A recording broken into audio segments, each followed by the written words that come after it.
Mr. Harrison, your wife is here. My assistant, Ashley, announced as she pushed the door open, a polite smile on her face. I looked up toward the office entrance. Chloe was standing there in a simple sweatsuit, holding an insulated lunch container. Leo, you forgot lunch again, didn't you? She walked over, gently placing the container on my desk. I made your favorite pot roast. Seeing her in full devoted wife mode, a wave of warmth washed over me. In the 3 years we'd been married, Chloe had been my silent, unwavering support, never once complaining. Thank you, honey. You didn't have to, I said, taking her hand. You know, you don't have to be cooped up at home. Why don't you come work at the company with me? Chloe's hand tensed for a split second before relaxing. Oh, I don't have the skills for all this. I'm happy just being your support system at home. Just then my phone buzzed. Mr. Harrison, urgent meeting. The CEO of Stratos Global wants to see you. The voice on the other end was frantic. Stratos Global? They were our biggest competitor. Their mysterious female CEO never showed her face, but industry rumors painted her as a ruthless operator who had single-handedly built Stratos into a titan in just 3 years. Their CEO? I frowned. She's finally making an appearance? Yes, she said she has something important to discuss. Something about a partnership between our two companies. I hung up and looked at Chloe apologetically.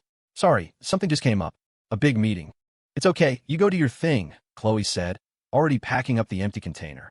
I'll head home. Watching her leave, I felt a pang of guilt.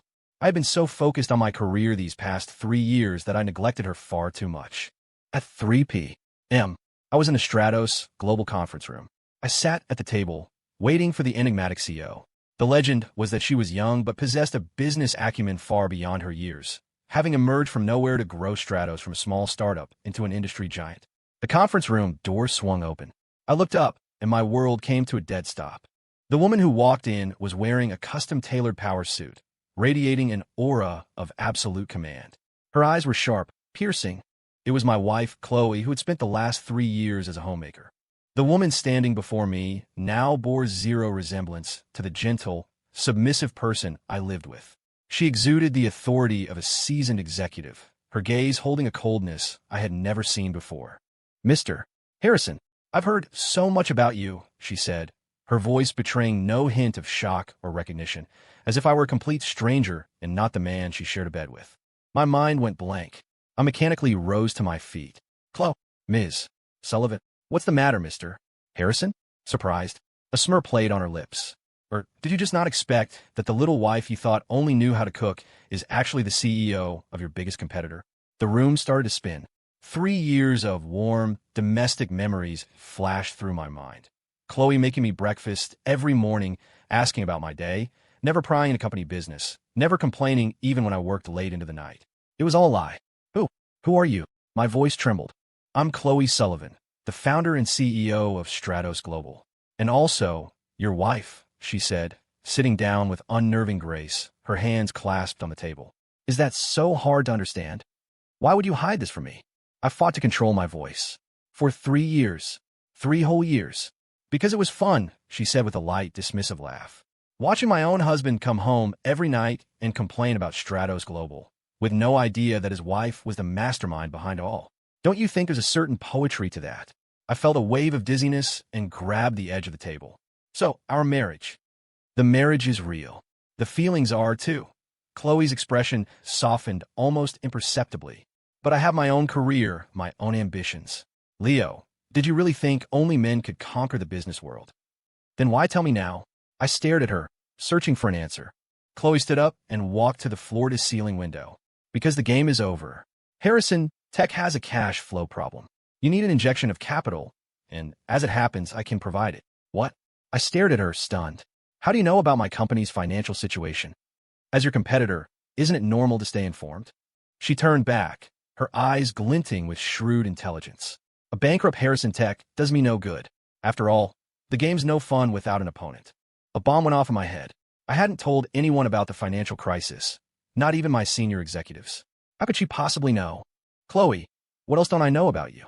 She returned to her seat and slid a file across the table. This is a partnership proposal. Stratos Global is willing to invest $50 million to help Harrison Tech weather this storm. The condition is that Harrison Tech becomes a subsidiary of Stratos. And you?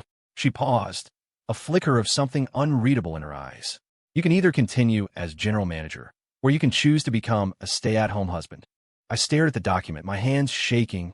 3 years of marriage, and I was just a pawn in a game she'd been playing all along. And if I don't sign, I looked up at her.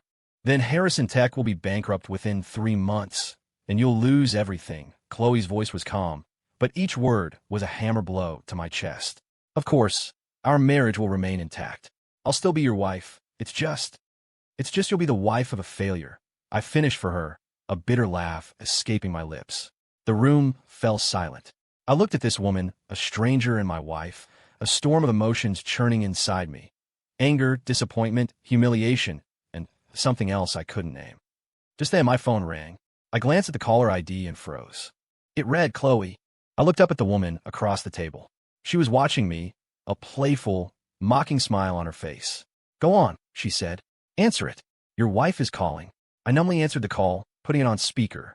A familiar, gentle voice came through the phone. "Honey, is the meeting over yet? What do you want for dinner tonight? I can make it for you." Meanwhile, the Chloe sitting right in front of me was holding another phone, the one she'd used to call me, her expression a mask of cold amusement. In that moment, I finally understood. I didn't know my wife at all. The gentle, devoted homemaker and the ruthless, brilliant CEO. Which one was the real her? "Leo, why aren't you saying anything?" The voice on the phone was still soft and caring, but the woman across from me watched with the cool detachment of spectator at a play. I took a deep breath, forcing my voice to sound normal. "It's fine. The meeting's not over yet. Anything is fine for dinner. How about I make your favorite barbecue ribs?" "Sure." Hanging up, I stared at the real Chloe. Impressive performance. "Thank you," she said, putting her phone away. After 3 years of practice, I almost started to believe it myself.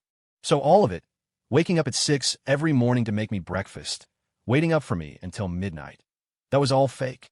My voice was tight with suppressed rage. Chloe was silent for a moment. "Not all of it. I really do know how to cook. You think this is funny?" "No. I think it was necessary," she said, her smile vanishing. "Leo, do you remember how you introduced me to your investors right after we got married 3 years ago?" I frowned, trying to recall. "This is my wife, Chloe," she recited, her voice flat and precise. "She doesn't have much ambition, just loves to take care of the home and family." I remember thinking, right then and there, what your face would look like if you ever found out that your wife with no ambition was actually more successful than you. Her words hit me like a punch to the gut. She was right. 3 years ago, my impression of Chloe was of an ordinary girl, sweet, agreeable, without any major aspirations. "So you started this game?" "A game." Chloe stood and walked over to my side of the table. "Leo, you're underestimating me. I didn't build Stratos Global to prove something to you. I did it to prove something to myself." She leaned in, her voice a whisper in my ear. "It was just a bonus to let you see what real power looks like." She returned to her seat, transforming back into the Ice Queen CEO. "Now let's get down to business." She opened a folder. "Harrison Tech's problems go deeper than a cash flow issue. Your partner, Mr. Reed, quietly siphoned $3 million from the company 2 weeks ago." "What?" I shot to my feet. "What did you say?" "Walter Reed, vice president of Harrison Tech, and your most trusted partner," Chloe said calmly. "He registered a new company in Florida and has already poached 3 of your biggest clients." The room spun. Walter was my college roommate, my co-founder. We built Harrison Tech from nothing. I trusted him completely. He had full access to our financials. "Impossible. He wouldn't betray me," I said, shaking my head. Chloe slid a stack of photos across the table. "Miami, Florida. Walter Reed meeting with your client, Mr. Lee, to discuss a new partnership. The timestamp is last Wednesday, the same day you thought he was on a business trip." In the photo, Walter was shaking hands with Mr. Lee in a hotel lobby, a triumphant smile on his face. I collapsed into the chair, my world crumbling around me. My wife had been lying to me for 3 years. My best friend had just stabbed me in the back. Was there anything left to believe in? "Why are you telling me this?" I asked, my voice weak. "Because I need a clean acquisition," Chloe said coldly. "Walter's betrayal has devalued Harrison Tech, but if he's out of the picture, the company is still salvageable." "You knew he was going to betray me?" "I've known for 3 months," she nodded. "My people have been monitoring Harrison Tech's executive team. We started gathering evidence the moment Walter made contact with your clients. It clicked. So you're making your move now to acquire a clean Harrison Tech at a discount." "Smart boy," Chloe said with a nod of approval. "Business is war, Leo. You're too soft. Soft people don't make it to the top." Just then, my phone rang again. This time, it was Walter. I looked at Chloe.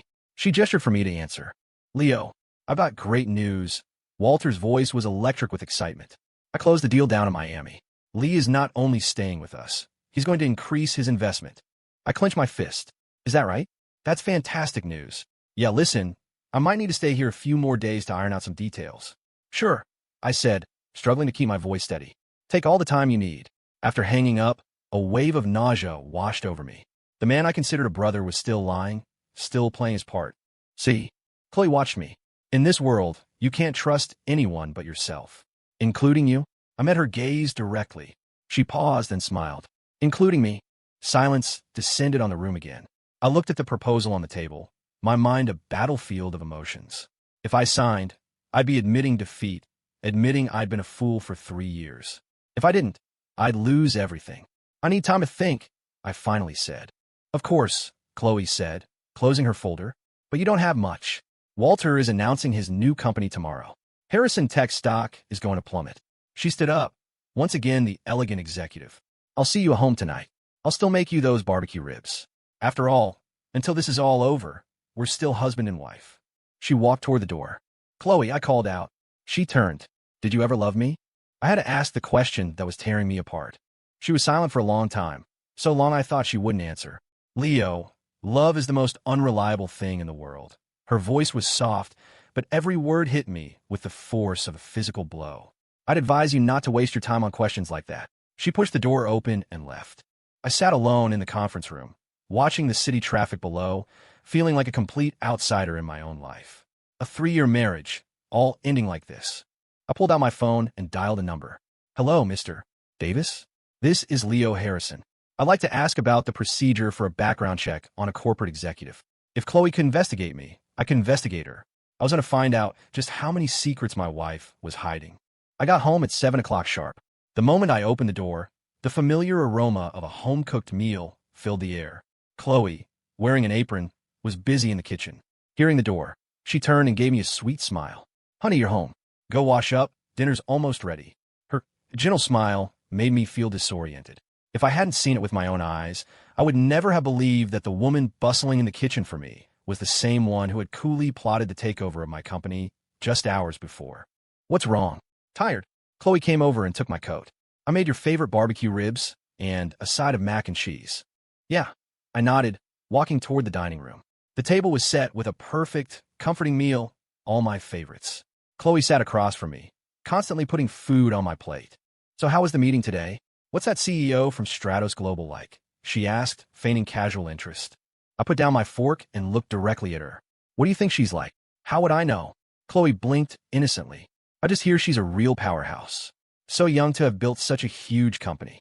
She's definitely a powerhouse, I said with a cold smile. Powerful enough to be terrifying. Chloe's hand faltered for a second before she recovered. Oh, did she give you a hard time? Not at all. In fact, she offered to partner with us, I said, watching her face for any reaction. She wants to invest $50 million to help Harrison Tech get through this rough patch. That's great news. Chloe's eyes flashed with an emotion I couldn't quite place. So, did you agree? I'm still thinking about it. I stood up. I have some work to do in the study. Once in the study, I called Mr. Davis, my lawyer. Mr. Harrison, I've managed to find some preliminary information on the person you asked about, he said, his tone professional.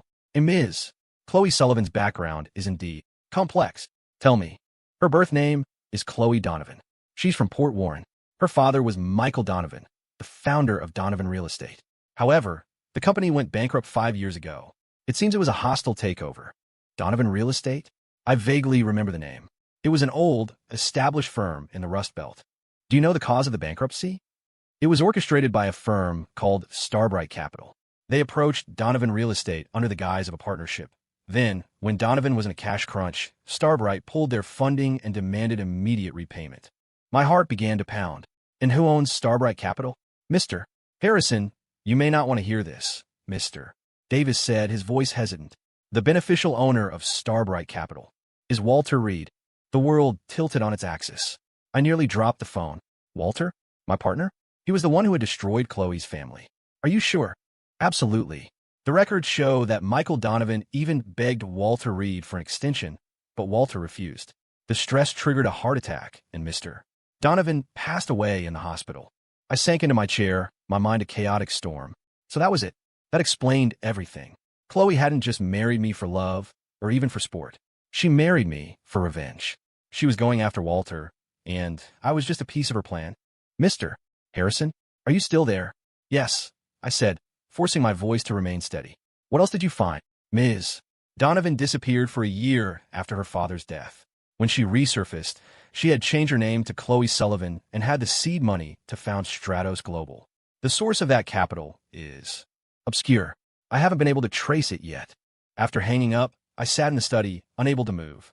I finally understood why she had married me, why she had hidden her identity for 3 years, and why she was making her move on Harrison Tech now. It was all for revenge. She wanted to destroy Walter Reed, and Walter just happened to be my business partner. I had been a pawn in her vengeful game from the very beginning. Knock, knock. The study door opened gently. Chloe walked in with a glass of warm milk.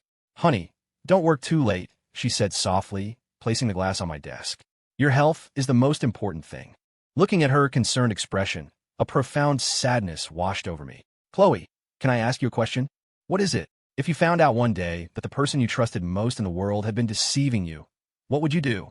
Chloe paused and smiled. Why the sudden philosophical question? Is something wrong at work? It's a hypothetical, I said, locking my eyes on hers. Would you forgive them? Chloe seemed to ponder this for a moment. If they deceived me to hurt me, I would never forgive them. But if it was for a good reason? What if it was for revenge? I cut her off. Chloe's expression flickered, but she quickly composed herself. Revenge? Leo, what's with you today? Such strange questions. Nothing. Just wondering. I picked up the milk and took a sip. You go ahead and get some rest. I've still got a few things to finish up. She gave me a long, searching look, then nodded. Okay, don't be too late. After she left, I picked up my phone and scrolled to Walter's contact. Now I saw the whole board. Chloe was targeting Walter. Walter had betrayed me. And in this three-way chess match, I was in the most compromised position. I could side with Chloe and help her destroy Walter, but that would mean admitting I'd been a complete fool for 3 years, that my marriage was a sham. I could try to side with Walter, but he had already betrayed me and was the man responsible for the death of Chloe's father. Or I could find a third way. I dialed a number. Chris, it's Leo Harrison. I need to talk to you about something. Chris Miller was another old friend and a veteran of the business world. If anyone could help me navigate this crisis, it was him. Leo, what's up? It's late. Chris, I'm in trouble, I said, giving him the broad strokes of the situation while carefully omitting Chloe's true identity. What do you think I should do? Chris was silent for a moment. Walter betrayed you? That doesn't sound right. You guys go all the way back to college. I don't want to believe it either, but the evidence is solid. And this CEO of Stratos Global wants to help you? There's no such thing as a free lunch, Leo. What's her angle? I knew the answer, of course, but I couldn't say it. Maybe she sees potential in Harrison Tech's future. Leo, something feels off about this whole thing, Chris said, his tone turning serious. You need to be careful. The people in this business are more complicated than you think. After the call, I fell into deep thought. Chris was right. Chloe's every move was perfectly calculated. She knew Walter would betray me and had a solution ready and waiting. I was a chess piece being maneuvered by 2 different players with no moves of my own. But was I really just going to accept that? I glanced at the clock. It was past 10. I quietly left the study and walked past our bedroom. Chloe was already asleep. Moonlight streamed through the window, illuminating her peaceful face. She looked like an innocent girl. It was hard to believe this was the same woman who had held my company's fate in her hands just that afternoon.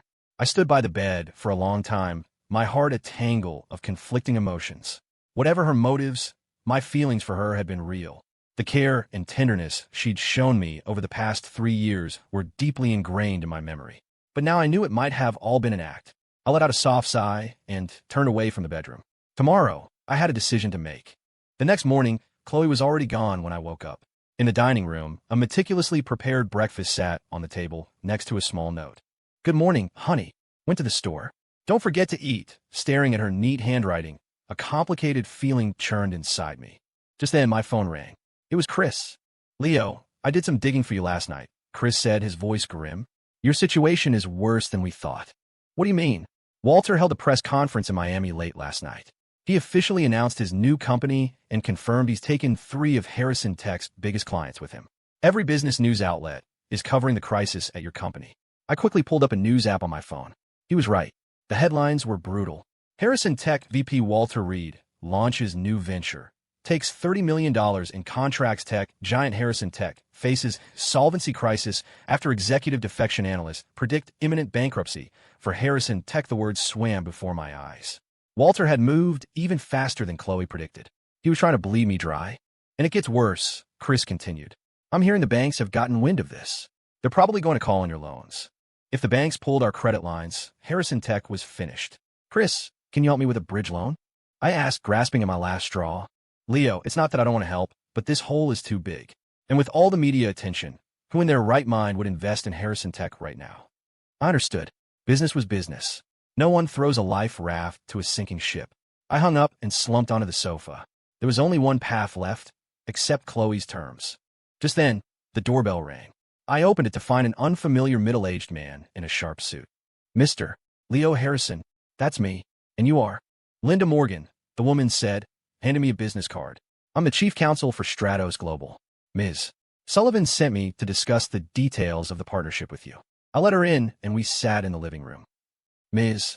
Sullivan said that, considering Harrison Tech's current circumstances, she's willing to adjust the terms of the offer, Ms. Morgan said, opening her briefcase and producing a new agreement.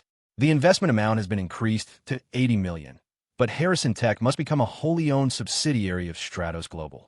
$80 million? I was surprised. Yesterday, Chloe had said 50. Why the increase? Why the change in terms? Mr.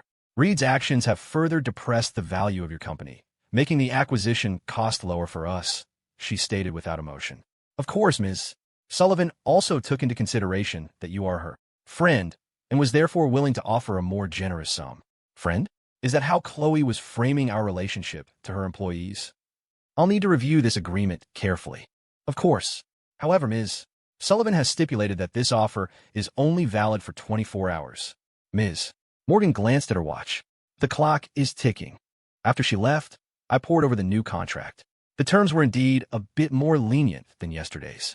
I could remain as general manager and retain some operational autonomy, but ownership of Harrison Tech would transfer entirely to Stratos Global. In short, I would be an employee at the company I built. As I was staring at the contract, the front door opened. Chloe was back with groceries. Honey, what are you looking at? She walked over, her eyes landing on the documents on the table. Oh, what's that? I looked at her, suddenly wanting to test her. It's the acquisition proposal from Stratos Global, I said plainly. A flicker of panic crossed her face before she expertly masked it. An acquisition? They want to buy our company? Yes. The terms are pretty good. Actually, I continued, watching her closely. What do you think? Should I sign? Chloe was quiet for a moment, then sat down beside me. Leo, that's a huge decision. You should do what you think is best. I don't understand all this business stuff. But, she added, if it would help the company get through this, I don't think it's a bad thing. After all, saving the business is the most important thing. I nodded, saying nothing more. That afternoon, I got the call from the bank. Just as Chris predicted, they were demanding early repayment of our loans. The situation was now crystal clear. Accept Chloe's deal or face total ruin. I picked up my phone and dialed her number. This time, I used the one for the CEO of Stratos Global. Mr. Harrison, have you made a decision? Her voice was cool and professional. I want to see you. In person. Of course. Name the place. The same conference room as yesterday. 8 o'clock tonight. I'll be there. I hung up and looked at the time. I had 3 hours. 3 hours to make my final preparations. I called my lawyer again. Mr. Davis, I need you to find one more thing for me. What is it, sir? The seed money Chloe Sullivan used to start Stratos Global. I need to know the exact source. Mr. Harrison, that could take some time. I need it now. Whatever it costs, use your fastest resources. Right away, sir. 2 hours later, Mr. Davis called back. Mr. Harrison, I found it. The initial capital came from an overseas investment, but the money behind that investment, spit it out. It was from assets Michael Donovan moved offshore before his company went under. It appears he suspected something was coming and made arrangements. So that was it. Chloe hadn't started from scratch. She'd used the money her father saved to rebuild. There's one more thing, Mr. Davis continued. I found that, Ms. Sullivan also has another rollback in Port Warren. She's a consultant for the financial crimes unit of the local police department. She's been secretly gathering evidence on Walter Reed's hostile takeover of her father's company this whole time. A police consultant? It all snapped into place. Chloe wasn't just planning business revenge against Walter. She wanted him to face legal justice. and I was the key witness in her plan. My betrayal by Walter was the final piece of evidence she needed to prove his pattern of criminal behavior. I finally saw the entire board. Chloe wasn't just going to ruin Walter's career. She was going to put him in prison, and my company was just the tool she needed to do it. At 7:30 that evening, I arrived at the Stratos Global headquarters. It was time for the final showdown. When I pushed open the conference room door, Chloe was already there, waiting. She had changed back into her power suit, the aura of command radiating from her. "You're early," she noted, glancing at her watch. "I take it you've made your decision." "I have," I said, taking the seat across from her. "But before I sign anything, I want to hear the truth from you." Chloe's brow furrowed slightly. "What truth? About who you really are? About Walter Reed? About all the lies for the past 3 years?" I said, looking her directly in the eye. "Ms. Chloe Donovan." Hearing her birth name, Chloe's face changed instantly. Her eyes locked on mine, a flicker of shock in their depths. "You know, Donovan Real Estate, your father Michael Donovan, and Walter Reed's hostile takeover," I said, enunciating each word. "I know everything." Chloe was silent for a long moment, then let out a bitter laugh. "It seems I underestimated you after all. So you got close to me, married me. All that gentleness and care for 3 years. Was it all just to get revenge on Walter?" My voice trembled slightly. She stood and walked to the window, her back to me. "You want the truth?" "I do." "Fine. I'll give you the truth," she said, slowly turning back to face me. 3 years ago, yes, I married you to get close to Walter. But, she paused, a complex emotion clouding her eyes. "But over these 3 years, my feelings for you became real. And you expect me to believe that?" I scoffed. "Believe it or not, that's up to you," Chloe said, resuming her seat. "Leo, do you know how my father died?" I said nothing, waiting for her to continue. "Walter approached my father under the guise of a partnership. My father treated him like a trusted colleague. But at the most critical moment, Walter pulled all his funding and demanded immediate repayment. My father sold everything he could. He even got on his knees and begged Walter for a few more days. But he refused. He did more than refuse." A flash of raw hatred crossed Chloe's face. "He planted stories online, spreading rumors that my father was embezzling company funds. It destroyed my father's reputation and scared off every other potential partner." Hearing this, I felt a knot tighten in my stomach. My father couldn't handle that kind of betrayal. He had a massive heart attack. He fought for 3 days in the hospital, but they couldn't save him. Her voice choked with emotion. "The last thing he did was grab my hand and tell me to get justice for our family. So you started your plan for revenge?" "Yes," Chloe nodded. "I spent a year studying Walter. I found his biggest weaknesses: greed and ego. He loved showing off in front of successful people. And you, Leo, you were the person he most wanted to impress. Because my company was more successful than his." "It was more than that," she shook her head. "Walter was always jealous of you. Your background, your education, your reputation. So when I showed up as your wife, it just fueled his desire to prove he was better than you." I finally understood. Her plan had been perfect from the start. She knew Walter would betray me, and she knew I would be desperate enough to accept her help. "So now what?" I asked. "Have you achieved your goal?" "Not yet." She pulled another file from her briefcase. "I've compiled all the evidence of Walter's betrayal of you, combined with the evidence from my father's case. It's enough to put him away for 10 years. "And you need me to testify?" "Yes," she nodded. "Your testimony about his fraudulent activities against Harrison Tech, combined with everything else, will be the final nail in his coffin." I stared at the files on the table, a wave of profound sadness washing over me. From start to finish, I was nothing more than a component in her revenge plot. She needed my company as bait and my testimony as the finishing blow. "What if I don't cooperate?" I asked. "Then Walter walks free," she said flatly, "and your company goes bankrupt. You're threatening me." "No, I'm stating the facts." Chloe's gaze was devoid of warmth. "Leo, you have 2 choices. Work with me, take the $80 million investment, save your company, and see Walter get what he deserves. Or refuse, lose everything, and let him get away with it all." I was silent for a long time, then asked one final question. "If none of this had ever happened, if we were just a normal couple, would you have loved me?" Chloe was taken aback. She clearly hadn't expected that question. "Leo," she finally said, "there are no what-ifs in this world." "You're right. There aren't." I stood up and picked up the contract from the table. "I'll sign." As I signed my name, a complex look flickered in Chloe's eyes. "Leo, thank you," she said, her voice barely a whisper. "Don't thank me," I said, pushing the signed contract back to her. "This is just a transaction. We're both getting what we want. By the time the paperwork was done, it was 10 o'clock. I'll give you a ride home, Chloe offered. Don't bother. I refused. I'm moving out tonight. Since the company isn't mine anymore, I don't see any reason to keep living in that house. Leo. Chloe started to say something, but I cut her off. Ms. Sullivan, it's been a pleasure doing business with you, I said, extending my hand. I hope Stratos Global and Harrison Tech have a long and prosperous future together. Chloe looked at my outstretched hand, a flicker of pain in her eyes. She shook it. A pleasure. Walking out of the Stratos Global building, I felt a strange sense of relief. I had lost my company and my marriage, but at least I was free from the lies and manipulation. I pulled out my phone and called Chris Miller. Chris, I'm looking for a job. Got any openings? Of course. Chris's voice was enthusiastic. I've been trying to poach you for years. But what about your company?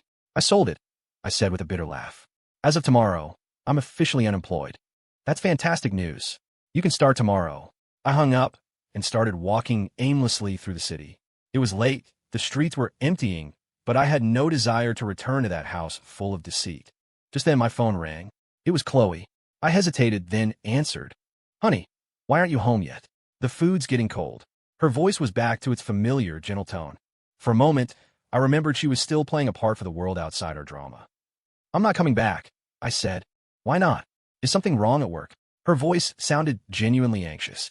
Chloe, stop acting, I said, exhaustion weighing me down. It's all over, isn't it? The line went silent. After a long pause, I heard her voice, so faint it was almost a whisper. Leo, I'm sorry. A month later, I had settled into my new job at Chris Miller's company.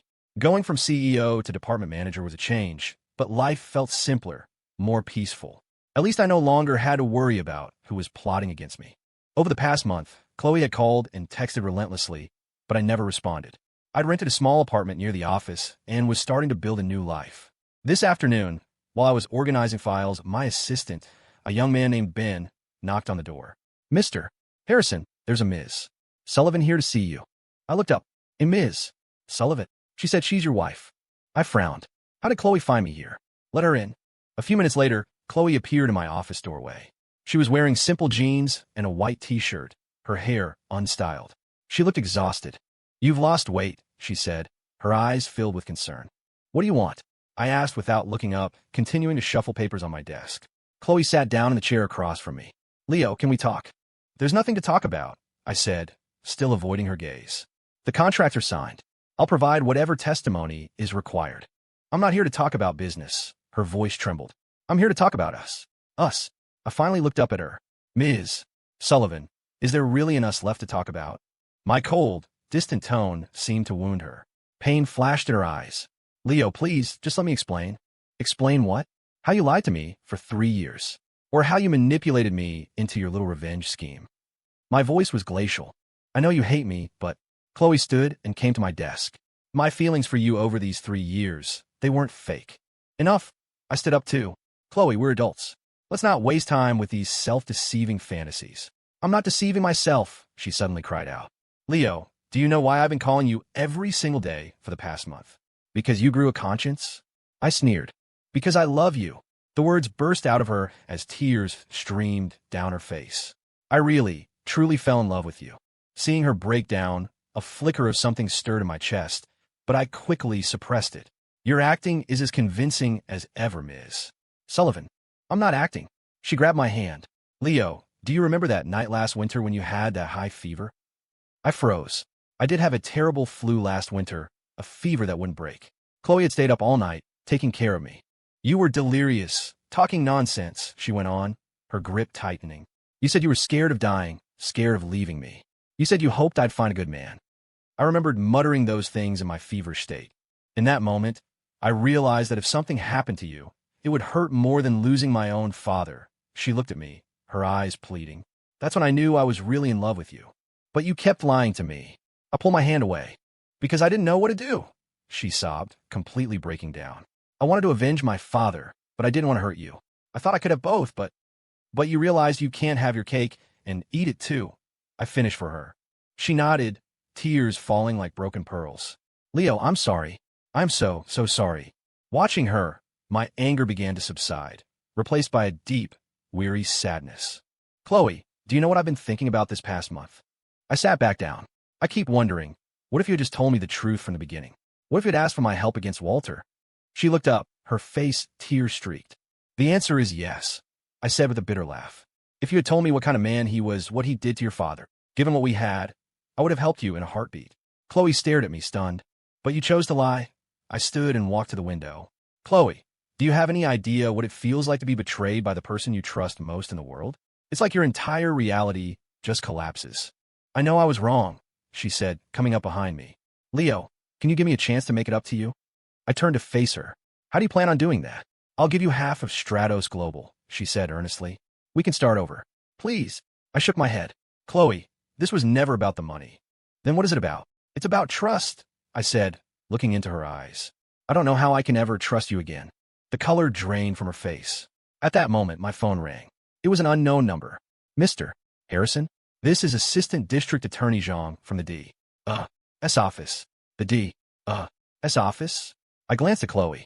Her face went even paler. Yes, we're calling about the investigation into Walter Reed for financial crimes. We'll need you to come in to provide a statement. When will be a good time for you? Any time. How about tomorrow morning at 10? At the courthouse. After I hung up, I looked at Chloe. Looks like your plan is entering its final stage. Leo, she started trying to explain. I'll cooperate with the investigation. I cut her off. Not for you. For justice. Chloe nodded, then pulled an envelope from her purse and handed it to me. What's this? Divorce papers. Her voice was a whisper. I know you'll never forgive me, so. I took the envelope but didn't open it. Chloe, I said, what I really want to know is, if none of this had ever happened, could we have been happy? She looked at me, her eyes brimming with fresh tears. Yes, we would have been. Too bad there are no what-ifs. I placed the envelope on my desk. You should go. I have work to do. Chloe gave me one last, deep look, then turned and walked out. Watching her leave, I felt a storm of emotions. Maybe she was telling the truth. Maybe she really did love me. But some things, once broken, can never be fixed. Things like trust and the pure, simple love we once thought we had. The next morning, I arrived at the district attorney's office right on time. Zhang was a man in his 40s, with a serious but kind face. Mr. Harrison, thank you for coming in, he said, gesturing for me to sit. We've gathered a great deal of evidence in the Walter Reed case, but your testimony is crucial. Whatever you need. When did you and Mr. Reed begin your professional partnership? I walked him through the entire history, from our college friendship to co-founding our company. And when did you discover his betrayal? About a month ago. I handed him the file I had prepared. This is the relevant evidence. Zhang reviewed the documents carefully and nodded. This is very valuable. Mr. Harrison, are you aware that Mr. Reed is suspected of other financial crimes beyond what he did to your company? Are you referring to the Donovan real estate case? So you do know, he said, unsurprised. Mr. Reed's methods in that hostile takeover were extremely predatory. We also suspect him of bribery and tax evasion. The interview lasted for 3 hours. As I was walking out of the courthouse, I saw Walter Reed being escorted in by 2 detectives. When he saw me, his face twisted into a mask of pure fury. Leo, you're the one who turned me in. I didn't answer, just watched him calmly. You ungrateful bastard. Walter lunged toward me, struggling against the detective's grip. You'd be nothing without me. I'd be better off without you, I said quietly. He was hauled inside. Standing there on the courthouse steps, I felt no thrill of victory, no satisfaction of revenge. I just felt tired. Then I saw her. Chloe was standing by a black sedan down the street, clearly having waited for some time. I walked over. How did it go? She asked. I told them everything they needed to know. I said, Walter is going away for a long time. Chloe nodded, a mixture of relief and something more complicated in her eyes. Congratulations. You finally got justice for your father. Thank you, she said, looking at me. Leo, I couldn't have done this without your help. I just did what was right. We stood there in silence, an awkward chasm between us. So, Chloe broke the silence first. Did you look at the divorce papers? I did, I nodded. The terms are fair. They're not. She shook her head. I should have been the one to walk away with nothing. Chloe, let's just let the past be the past. I sighed. Let's make this clean. As we were talking, a swarm of reporters appeared at the courthouse entrance, obviously tipped off about Walter's arrest. It's Leo Harrison, one of them shouted. In seconds, I was surrounded. Mr. Harrison, what are your thoughts on your former partner's alleged crimes? Mr. Harrison, we hear you were the key witness. Can you tell us about that? Mr. Harrison, How do you feel about Harrison Tech being acquired by Stratos Global? I remained calm in the face of the barrage. I trust the legal system will deliver a just verdict, I said simply. As for the other questions, I have no comment. They weren't satisfied and pressed closer. Suddenly, Chloe pushed through the crowd and stood in front of me, shielding me. Ladies and gentlemen, she said, her voice polite but firm, carrying an authority that could not be ignored. Mr. Harrison has had a very long day cooperating with the authorities. Please give him some space. Faced with her commanding presence, the reporters backed off, grumbling. Thanks, I said to her. Don't mention it. She offered a small, sad smile. We were husband and wife for 3 years, after all. Hearing the word wife sent another pang through my chest. Chloe, can I ask you one last question? What is it? If you could go back in time, would you still choose to get your revenge this way? She thought for a long time, then shook her head. No, why not? Because the price was too high, she said, her eyes filled with a deep, aching regret as she looked at me. I lost the only person I've ever truly loved. Her words hit me like a physical blow. Chloe, don't, she cut me off. I know your decision. Leo, I hope you find happiness. With that, she turned, got in her car, and disappeared into the flow of traffic. I stood there on the steps, watching the spot where her car had been, an unnameable emotion swirling inside me. Maybe she was telling the truth. Maybe she really did regret it. But some things, once done, can't be undone. That evening, I returned to my small, rented apartment. As I walked in, I saw a box on the table that hadn't been there before. Inside was a photo album and a letter. The album was filled with pictures from our 3 years together, from our wedding day to candid shots of our daily life. Every photo was a memory of a happiness I once believed was real. I opened the letter. It was in Chloe's handwriting. My dearest Leo, by the time you read this, I'll be gone. I know no apology can ever undo the hurt I've caused you.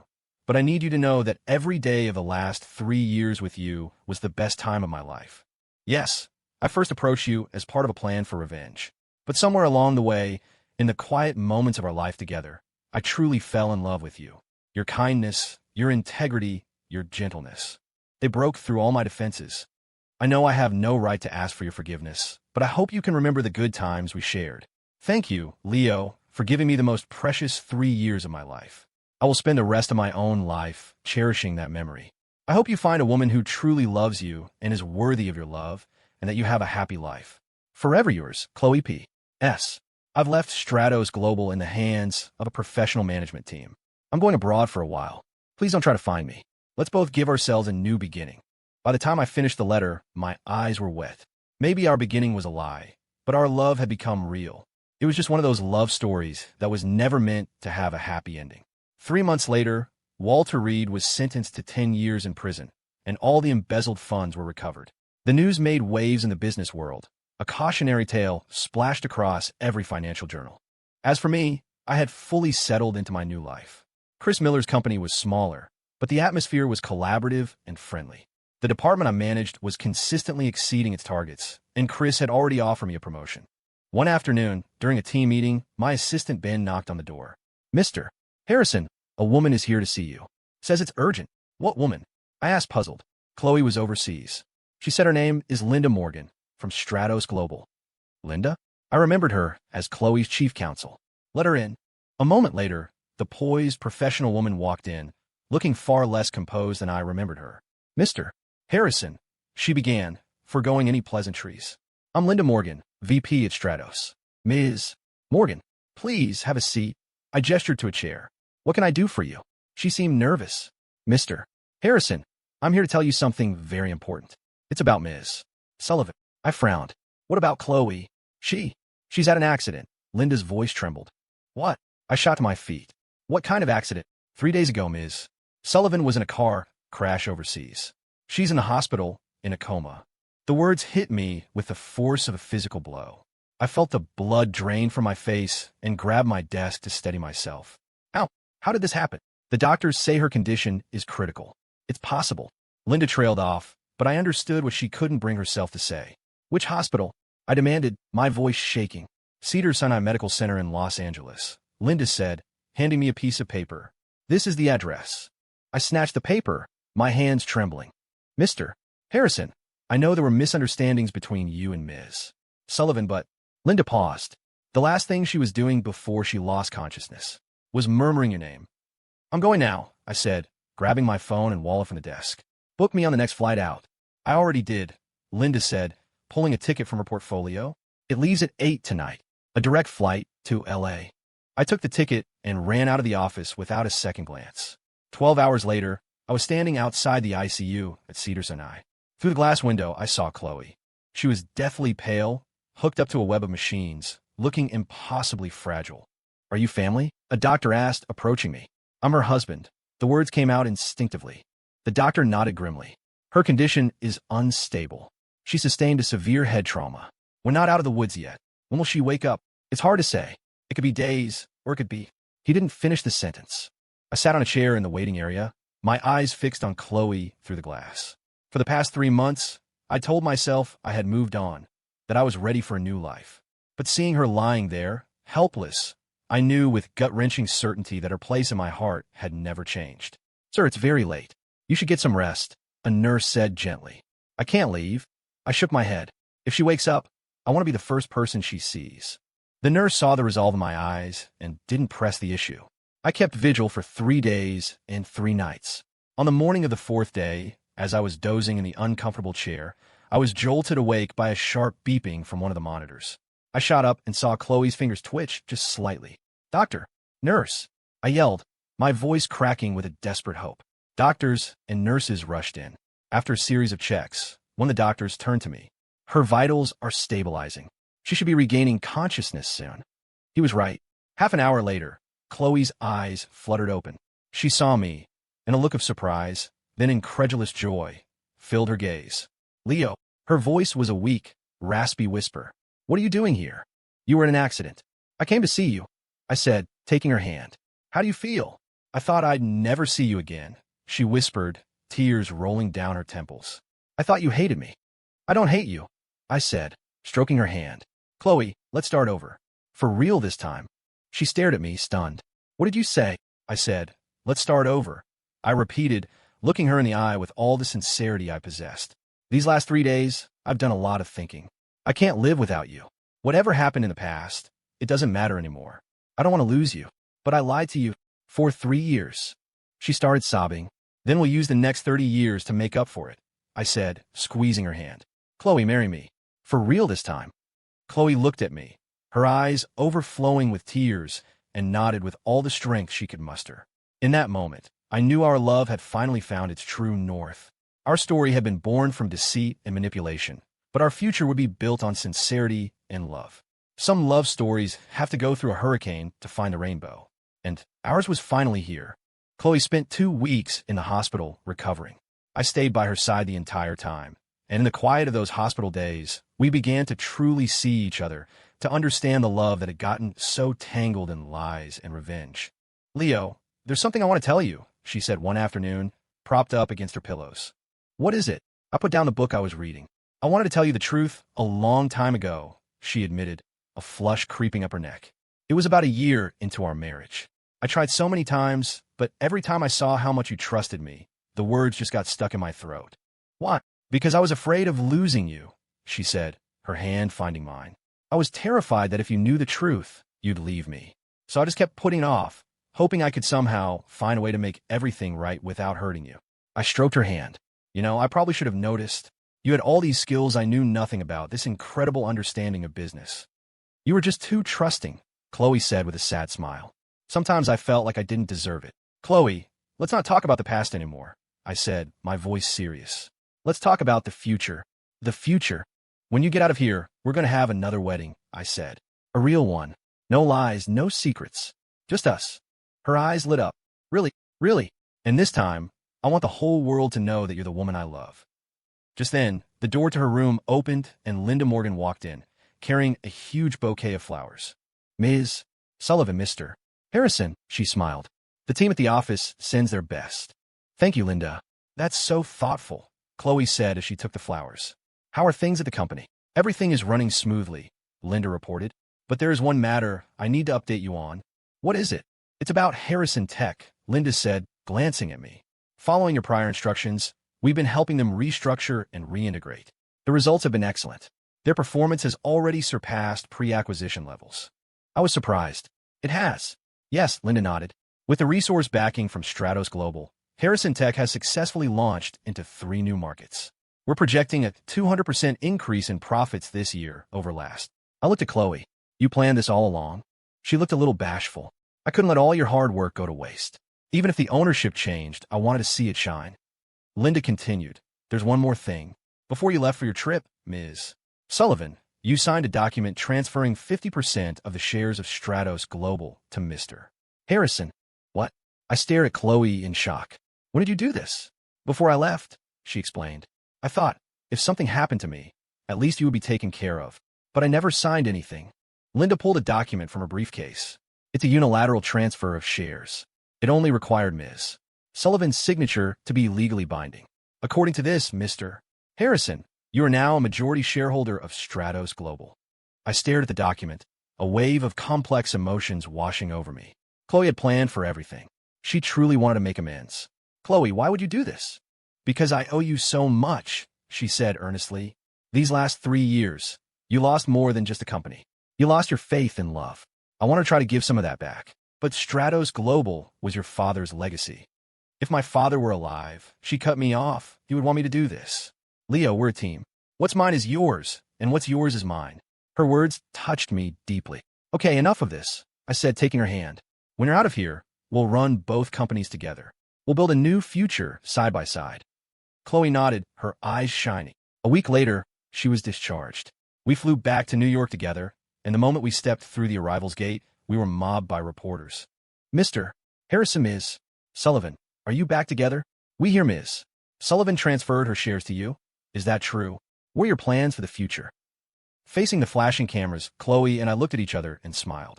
We were never apart, I said, taking her hand and holding it up for everyone to see. We just went through a few tests. As for the future, I paused for effect. We're planning a very big wedding next month, and we'd love for all of you to be there to witness our happiness. A cheer went up from the press corps as cameras clicked furiously. Congratulations! We'll be there. Watching their excitement, Chloe and I both laughed. This time, our love didn't need to hide. We could shout it from the rooftops. That night, we returned to the house that had once been a stage for deception. But now, it was simply a home, filled with honesty and hard-won love. Leo, thank you for giving me a second chance, Chloe whispered, nestled in my arms. No, I said, stroking her hair. Thank you for giving us a second chance. I love you, she murmured, her head on my chest. From now on, no more secrets. No more secrets, I agreed. Outside the window, the city lights glittered. Inside, 2 people who had been through a storm held each other close. Our story had a twisted beginning, but the ending was ours to write. And we knew, with absolute certainty, that would be a beautiful one. 1 month later, our wedding day arrived. This time, we chose a seaside resort and invited all our friends and business partners. Chris Miller even flew in to be my best man. Leo, you sure about this? Chris asked me the night before the ceremony. I mean, after everything she did. Chris, the past is the past, I said, cutting him off. All I know is that my life is meaningless without her.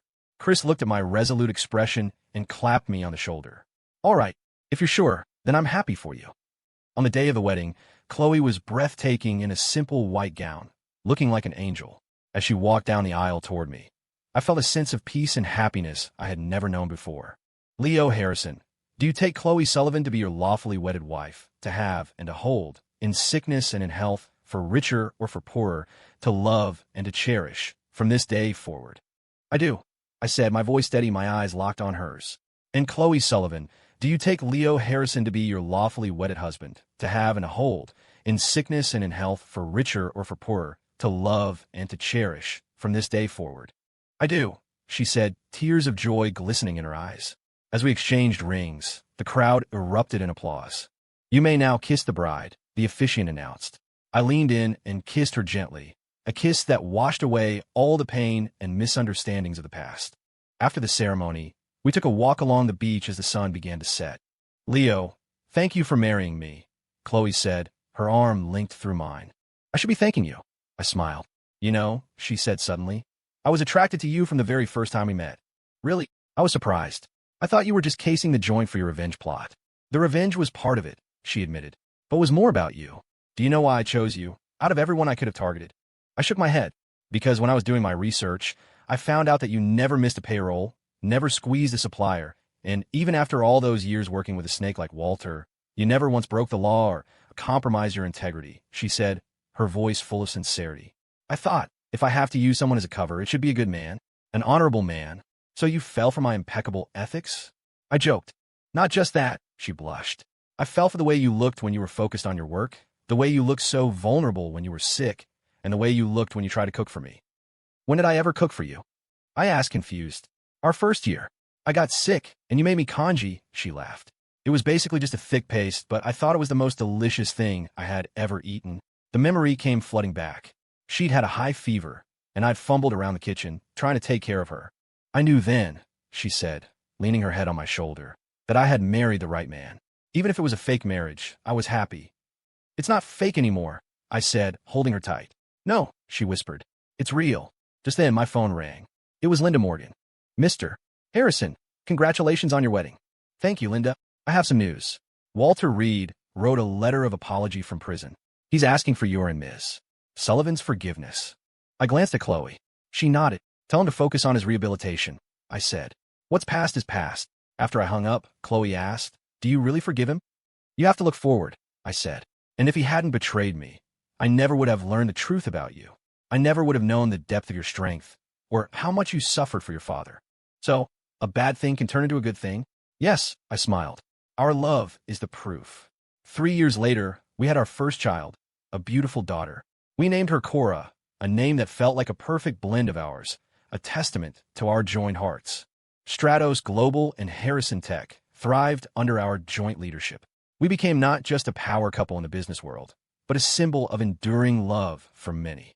When a reporter once asked us what made our relationship so strong, Chloe and I looked at each other and said in unison, honesty. After all the lies and betrayals, we had learned the value of being completely, unflinchingly honest. Honest with each other, honest about our past, and honest about our future. Our story taught us that love isn't afraid of storms or tests. It's only afraid of a lack of sincerity. When two people can face each other with open hearts, there is no obstacle they can't overcome.